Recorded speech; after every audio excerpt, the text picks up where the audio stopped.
علیکم ورحمۃ اللہ وبرکاتہ۔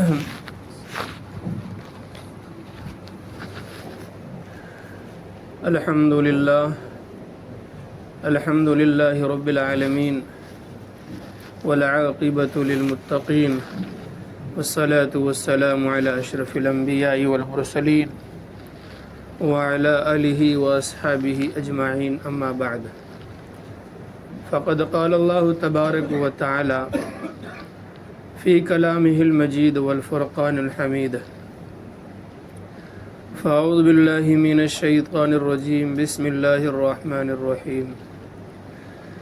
من عمل صالحا من ذکر او انثى وهو مؤمن فلنحيينه حیاة طیبة ولنجزینهم اجرهم بأحسن ما كانوا يعملون۔ وقال اللہ تبارک وتعالی فی مقام آخر، واللہ اخرجکم من بطون امہاتکم لا تعلمون شیئا۔ صدق اللہ المولانا العظیم ونحن علی ذلک لمن الشاہدین والشاکرین والحمد للہ رب العالمین۔ وقال النبی صلی اللہ تعالی علیہ وسلم، جعل قرۃ عینی فی الصلاۃ، او کما قال النبی صلی اللہ تعالی علیہ وسلم۔ بارک اللہ۔ اللہم صلی علی سیدنا محمد وعلی آل سیدنا محمد وبارک وسلم۔ معزز سامعین کرام، عزیزان گرامی، میرے محترم بزرگوں، بھائی، دوستوں، پیارے نوجوان ساتھیوں، انسان کی زندگی اتنی تیزی کے ساتھ گزر رہی ہے اور اپنی زندگی کے لمحات کو اس طرح سے وہ طے کر رہا ہے آخرت کی طرف، انہیں پتہ ہی نہیں چلتا کہ ہفتہ کب گزر جاتا ہے، مہینے کب گزر جاتے ہیں، سال کب گزر جاتے ہیں، اور ان کی جھولی میں کوئی نیک اعمال جمع نہیں ہو پاتے۔ آج پوری دنیا کا سروے کرے تو ایک چیز بات سمجھ میں آتی ہے کہ آج انسان کے اندر سے انسانیت ختم ہوتی چلی جا رہی ہے، انسان درندہ صفت بنتا چلا جا رہا ہے، ظلم اور بربریت اپنے عروج کو ہے، اور انسانیت بالکل زوال کی طرف جا رہی ہے۔ خاص طور پر ابھی ہمارے ملک کے حالات ایسے ناسازگار ہے مسلمان قوموں کے لیے، تو ایسے وقت میں ہمیں کیا کرنا چاہیے؟ ایسے وقت میں ہم اپنے آپ کو کس طرح سے ان ظالم کے ظلم سے بچے اور مظلوموں کی مدد کرے، ظالموں کو روکے، اس کے لیے ہمارے پاس کیا تدبیریں ہوگی، کیا چیزیں ہونی چاہیے؟ آج کے جمعے کے خطبے کے اندر چند باتیں میں آپ سے کروں گا۔ وقت بہت تھوڑا ہوتا ہے جمعے کے اندر، میں کوشش کروں گا جتنا ہو سکے اس مرتبہ بتا دوں، آئندہ پھر اسی کو لے کر ہم چلیں گے۔ سب سے پہلی بات یہ ہے، دنیا میں جتنی مخلوق اللہ نے پیدا کی ہے وہ سب کی سب مخلوق قدرتی طور پر تعلیم یافتہ پیدا ہوئی ہے، علم کے ساتھ پیدا ہوئی ہے۔ انہیں یہ پتہ ہے کہ دشمن کون ہے، انہیں یہ پتہ ہے دوست کون ہے، انہیں یہ بھی پتہ ہے کیا کھانا ہے کیا نہیں کھانا ہے، اسے یہ بھی پتہ ہے کہاں رہنا ہے کہاں نہیں رہنا ہے۔ آپ کو میں اگزامپل کے طور پر چند مثالیں دیتا ہوں۔ آپ دیکھیں، ہم چند دن اپنے پاس میں مرغی پالتے ہیں، مرغی جب انڈا دیتی ہے اسی انڈے کو مرغی کے پاس ہم رکھتے ہیں، 21 دن کے بعد اسی انڈے سے چوزا باہر آتا ہے نا، مرغی کا بچہ باہر آتا ہے، جیسے ہی وہ چوزا باہر آتا ہے اپنی ماں کے ساتھ یہ چوزا جب چلتا ہے، کوئی کتا گزر جائے تو بچہ پیچھے آ کے چھپ جاتا ہے۔ حالانکہ آج تو ان کا پہلا دن ہے، ابھی گھنٹے 2 گھنٹے نہیں ہوئے، ماں کے ساتھ اپنے گھر سے باہر بھی صحیح سے نہیں نکلا۔ گھر کے آنگن میں اگر کوئی کتا گزر جائے تو اس کے پیچھے آ کر چھپ جاتا ہے۔ ٹھیک اسی طرح سے بلی گزر جائے تو ماں کے پیچھے آ کر چھپ جاتا ہے۔ کوئی چیل کوے اوپر سے جھپٹا مارے، وہ ماں کے پروں کے اندر آ کر چھپ جاتے ہیں۔ اسے کس نے بتایا یہ تمہارا دشمن ہے، یہ تم پر حملہ کرے گا؟ انسان نے تو نہیں سکھایا، انسان نے تو نہیں بتایا۔ دوسری بات، ایک 4 سال کا بچہ، 3 سال کا بچہ، 1 سال کا بچہ اسی چوزے کو پکڑتا ہے، اسے مڑوڑتا ہے، کھینچتا ہے، مارتا ہے، لیکن وہ بچہ اس کے پاس ہی جاتا ہے، چوزا بچے کے پاس ہی جاتا ہے، کہ انہیں پتہ ہے یہ میرا دوست ہے، یہ مجھے دانہ دے گا، یہ مجھے چارہ دے گا۔ مرغی کے سامنے گھاس ڈالو وہ نہیں کھائے گی، دانے ڈالو کھائے گی وہ۔ انہیں یہ پتہ ہے کیا کھانا ہے کیا نہیں کھانا ہے۔ کیوں؟ اس لیے کہ یہ قدرتی طور پر علم لے کر کے آئی ہے۔ مچھلی پانی کے اندر رہتی ہے، اس کی پیدائش پانی میں ہوتی ہے، لیکن اس کے بچے دینے کی جگہ الگ ہوتی ہے۔ جس سمندر میں وہ رہتی ہے، جس علاقے میں وہ رہتی ہے، وہاں وہ بچے نہیں جنتی۔ آب و ہوا جہاں موافق ہوتی ہے وہاں وہ بچے جنتی ہے، بچے جن کر وہ چلی آتی ہے۔ ماں نے بچے جنا، وہ آ گئی، وہ بچہ وہاں سے تیرتا ہوا اپنی جگہ آتا ہے جہاں اس کی ماں ہے۔ اسے کس نے سکھایا؟ یہ قدرتی طور پر اللہ نے اسے علم دیا ہے۔ لیکن ایک انسان ہے، 6 فٹ کا انسان، 7 فٹ کا انسان، ماں کے پیٹ سے جاہل پیدا ہوتا ہے۔ اللہ خود قرآن میں کہتا ہے، سورہ نحل کے اندر اللہ فرماتے ہیں، وَاللَّهُ أَخْرَجَكُم مِّن بُطُونِ أُمَّهَاتِكُمْ لَا تَعْلَمُونَ شَيْئًا۔ اللہ نے تمہیں تمہاری ماں کے پیٹ سے نکالا ہے اس حال میں کہ تم کچھ نہیں جانتے، جاہل پیدا ہوئے۔ ہم میں سے کوئی ماں کے پیٹ سے انجینئر پیدا نہیں ہوتا، ہم میں سے کوئی ماں کے پیٹ سے حافظ قرآن پیدا نہیں ہوتا، ہم میں سے کوئی ماں کے پیٹ سے جج بن کر نہیں آتا، ڈاکٹر بن کر نہیں آتا، انجینئر بن کر نہیں آتا، پروفیسر بن کر نہیں آتا، بلکہ وہ دنیا میں آ کر اس کو سیکھتا ہے۔ جو چیز سیکھی جاتی ہے وہ ناقص ہوتی ہے، جو چیز سیکھی جاتی ہے وہ ناقص ہوتی ہے، اس میں کمیاں ہو سکتی ہے، اس کے اندر چوک ہو سکتی ہے، اس کے اندر بھول ہو سکتی ہے، لیکن قدرت جسے سکھا دے اس کے اندر کمی نہیں ہوگی۔ آپ دیکھیں بکری کے سامنے اگر آپ گوشت ڈالے، کچا گوشت ہے وہ نہیں کھائے گا، کیوں؟ انہیں پتہ ہے اس سے میرا پرہیز ہے۔ لیکن ایک شوگر پیشنٹ کے سامنے اگر مٹھائی ڈال دے، وہ کہے گا یار کھا لیتے ہیں، بعد میں ایک گولی کھا لیں گے شوگر کم ہو جائے گا، تو مٹھائی پھر بھی نہیں چھوڑتا، انہیں پتہ ہے کہ یہ ان کے لیے نقصان دہ ہے۔ بخار والے مریض کو ڈاکٹر نے کہا چاول نہیں کھانا، وہ روٹی نہیں کھائے گا، چاول ہی کھائے گا، یار پھر جا کے دوائی لے آئیں گے۔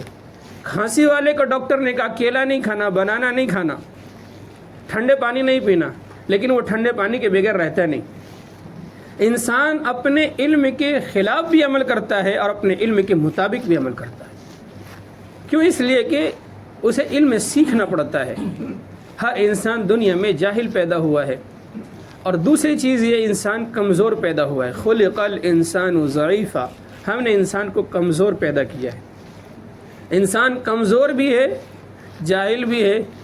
تیسری صفت اللہ فرماتے ہیں انسان جلد باز ہے، وَكَانَ الْإِنسَانُ عَجُولًا، ہر کام میں عجلت چاہتا ہے، جلدی چاہتا ہے۔ ہم کہیں سفر کر رہے ہوتے ہیں، ٹرافک میں کہیں گاڑی رک جائے، ریڈ لائٹ ہو جائے، ابھی 4 سیکنڈ باقی ہے، پیچھے سے ہارن بجانا شروع ہو جاتا ہے۔ انہیں پتہ ہے جب تک آگے والی گاڑی نہیں جائے گی ہم نہیں جا سکتے، لیکن پھر بھی اسے اتنی جلدی رہتی ہے کہ ہارن پہ ہارن، ہارن پر ہارن دے۔ 1 منٹ بندہ رکتا ہے، 4 سیکنڈ نہیں رکتا، اتنی عجلت ہوتی ہے۔ کہیں وہ انٹرویو دینے جاتا ہے، کہیں ایگزام دینے جاتا ہے، اس انتظار میں رہتا آج دیا ابھی آنا چاہیے رزلٹ، اتنا عجلت پسند ہے۔ ایک صفت اور اللہ نے قرآن میں بیان کی ہے کہ انسان بڑا جھگڑالو ہے، کہ بات بات پر جھگڑے کرنا، بات بات پر لڑنا، یہ انسان کی کمزوری ہے۔ تو قرآن نے مختلف انداز میں مختلف کمزوریوں کو بیان کیا ہے۔ تو پہلی بات تو یہ ہے کہ انسان جاہل پیدا ہوا ہے، کمزور پیدا ہوا ہے، جلد باز پیدا ہوا ہے۔ اب اسے کرنا کیا ہے؟ تو اللہ فرماتے ہیں سب سے پہلے علم سیکھو۔ حضرت محمد صلی اللہ علیہ وسلم کو اللہ نے ایسی جگہ مبعوث کیا، ایسی جگہ بھیجا، ساری دنیا جہالت کے گھور اندھیروں میں پڑی رہی تھی، ساری دنیا جہالت میں پڑی ہوئی تھی، وہاں آپ کو اللہ نے نبی بنا کر بھیجا، اور قرآن کی سب سے پہلی آیت ہی ایجوکیشن ہے، قرآن کی سب سے پہلی آیت ہی علم کی طرف ترغیب دیتی ہے۔ اقرأ بسم ربک الذی خلق خلق الانسان من علق اقرأ وربک الاکرم الذی علم بالقلم علم الانسان ما لم يعلم۔ پڑھ، تیرا رب بڑا کریم ہے، اقرأ بسم ربک الذی خلق، پڑھ اس رب کے نام سے، وہ تیرا اکرام کرے گا، وہ تیری عزت کرے گا۔ تو سب سے پہلا جملہ، قرآن کی سب سے پہلی آیت ہمیں یہ بتا رہی ہے انسان تو جاہل ہے تو سب سے پہلے تجھے علم سیکھنا ہوگا۔ کس چیز کا علم ہے؟ اپنے پیدا کرنے والے کو پہچاننا ہوگا کہ تجھے کس نے پیدا کیا ہے، تیرا مالک کون ہے، تیرا خالق کون ہے، تجھے پیدا کرنے والا کون ہے۔ آج ہم ساری دنیا کو پہچانتے ہیں، بیٹا ماں کو پہچانتا ہے، شوہر بیوی کو، بیوی شوہر کو، بہن بھائی کو، بھائی بہن کو، ایک دوسرے کو پہچانتے ہیں۔ اگر ہم نے نہیں پہچانا تو رب کو نہیں پہچانا۔ آج یہ دنیا کے اندر جو ظلم ہو رہا ہے اور ظلم بڑھتا چلا جا رہا ہے، اس کی ایک وجہ یہ ہے کہ ہم نے رب کو نہیں پہچانا، ہم نے قرآنی احکام پر عمل نہیں کیا، ہم نے اس تعلیم پر عمل نہیں کیا جو تعلیم اللہ کے نبی نے ہمیں سکھایا ہے۔ اللہ کے نبی علیہ السلام نے ہمیں سکھایا ہے کہ لوگوں کے ساتھ کیسا سلوک کرنا چاہیے۔ اللہ کے نبی نے ہمیں بتایا ہے گھر کے آداب کیا ہے، اللہ کے نبی نے ہمیں بتایا ہے ماں باپ کے حقوق کیا ہے، ماں باپ کو بتایا ہے اولاد کے حقوق کیا ہے، پڑوسیوں کو بتایا ہے پڑوسیوں کے حقوق کیا ہے۔ رسول اللہ صلی اللہ علیہ وسلم نے ہر لمحہ، ہر گھڑی، ہر جگہ کا علم ہمیں سکھایا ہے، اس طرح سے کہ دشمن اگر تمہارے سامنے آ جائے اس سے کیسے تعاقب کرو گے، جب تم کمزور ہو تو کیسے اس کا مقابلہ کرو گے۔ ہمارے سامنے صحابہ کی زندگی کی ہسٹری ہمارے پاس ہے، سیرت کی پوری کتاب ہمارے پاس ہے، سیرت کی ہسٹری اٹھا کر دیکھیں۔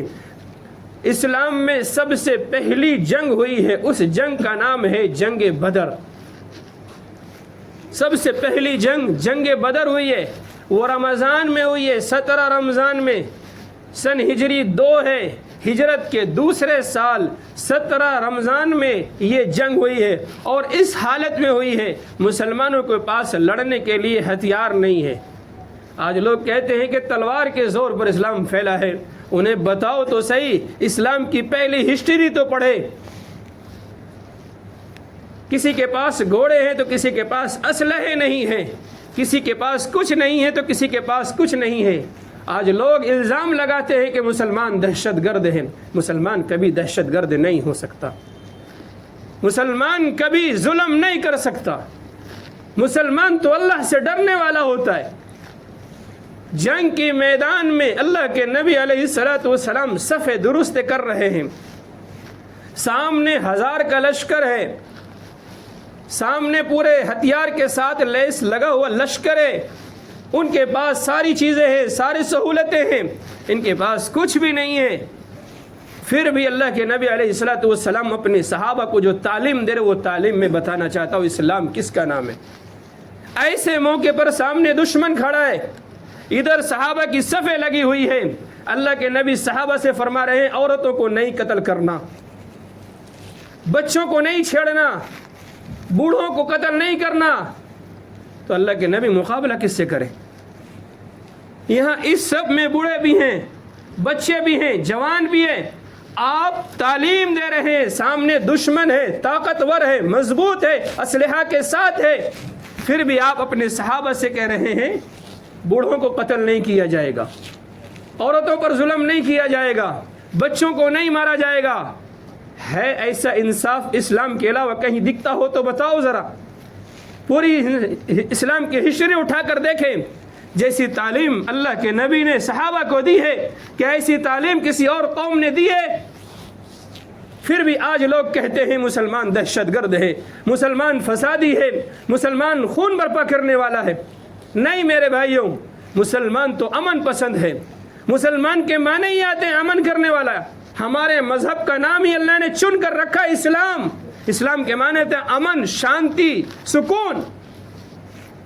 جو مذہب سکون والا ہو، اطمینان والا ہو، شانتی والا ہو، وہ فساد کیسے مچا سکتا ہے؟ لوگوں کی ذہنیتیں خراب ہے، لوگ غلط سمجھ رہے ہیں۔ تو اللہ کے نبی علیہ الصلوۃ والسلام یہ تعلیم دے رہے ہیں۔ تو ہمیں سب سے پہلی چیز یہ ہے اپنے اللہ کو پہچانے، معرفت الہی کو پہچانے۔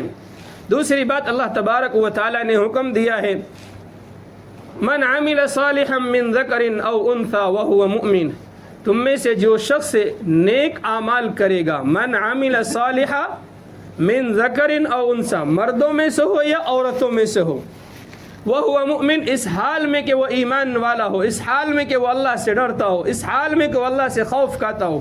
جو اللہ سے ڈرتا ہو، جو اللہ سے خوف کھاتا ہو، جو اللہ کے سامنے جھکتا ہو، جو اللہ کے سامنے سجدہ سجود ہوتا ہو، وہ کسی پر ظلم نہیں کر سکتا، وہ کسی کے اوپر کسی کو پریشان نہیں کر سکتا۔ وہ تو اللہ فرماتے ہیں اس کے لیے میں بہترین زندگی دینے والا ہوں، حیاتاً طیبہ، اس کے لیے میں زندگی دوں گا، پاکیزہ زندگی۔ اور اس کے لیے اللہ تبارک و تعالیٰ فرماتے ہیں ان کے لیے ان کے رب کے پاس اجر موجود ہے۔ تو آج کی جو حالات ہیں، سب سے پہلی چیز یہ ہے کہ ہم اپنے وطن میں رہتے ہوئے اپنے اخلاق کو درست کریں۔ لوگوں کو یہ میسج دے اسلام سکھاتا کیا ہے، اسلام کس چیز کا نام ہے، اسلام کیا فالو کرنے کے لیے کہتا ہے۔ تو ہم اللہ سے دعا کرتے ہیں کہ اللہ تبارک و تعالی ہمیں ایسی بات سمجھا دے کہ ہم لوگوں کو بتا سکے کہ ہمارا اسلام کتنا خوبصورت ہے۔ کمی اسلام میں نہیں ہے، کمی ہمارے مسلمانوں میں ہے کہ آج مسلمان دھوکے باز ہو گیا، آج مسلمان جھوٹا ہو گیا، آج مسلمان دغا باز ہو گیا، آج مسلمان لوگوں کے مالوں کو چھیننے والا ہو گیا، آج مسلمانوں کی مارکیٹوں میں جتنے فسادات ہیں اتنے غیروں کے اس میں نہیں ہیں۔ اللہ ہمیں اور آپ کو عمل کرنے کی توفیق نصیب فرمائے۔ آئندہ انشاءاللہ اسی موضوع کو لے کر چلیں گے۔ وآخر دعوانا الحمدللہ رب العالمین۔